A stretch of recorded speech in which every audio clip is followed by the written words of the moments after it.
अपना जान दिए या अनेकों वर्षों तक जेल के सलाखों में बंद रहे, वो भी शहादत दिया देश की आज़ादी में। और इसके साथ साथ देश की आज़ादी में किसान हो, मजदूर हो और अनेकों लोग शहादत दिए।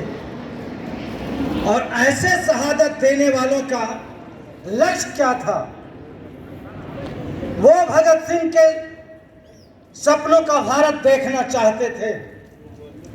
वो जो अभी चर्चा पूर्व वक्ताओं ने किया, शोषण मुक्त समाज, समानता का समाज, कलम यानी शिक्षा, सबको शिक्षा मिले, इसकी बातें होती थी। नारा लगता था कि रोटी कपड़ा और मकान मांग रहा है हिंदुस्तान। बाद में नारा आ गया स्वास्थ्य, शिक्षा और सम्मान। हमें चाहिए ये सब, भारत सरकार हो या उसके पूर्व के जो नारे थे, जो संविधान बने, ये सब नारे आए। लेकिन भगत सिंह ने साम्राज्यवाद मुर्दाबाद का नारा दिया। भगत सिंह ने इनकलाब जिंदाबाद का नारा दिया।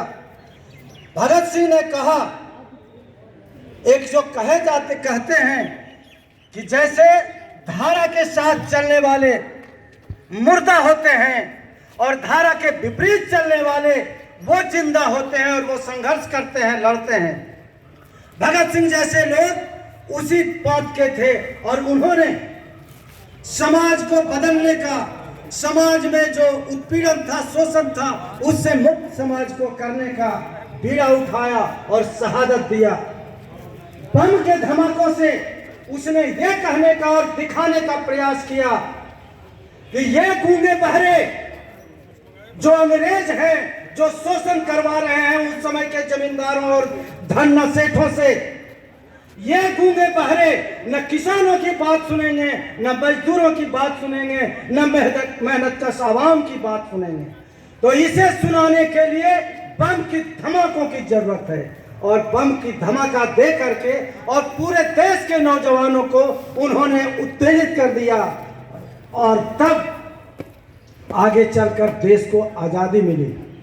एक, अब कहां तक सही है मैं नहीं जानता हूं, लेकिन जब भगत सिंह को फांसी होने का तय हो गया था, गांधी जी और इरविन के बीच समझौता वार्ता हुई।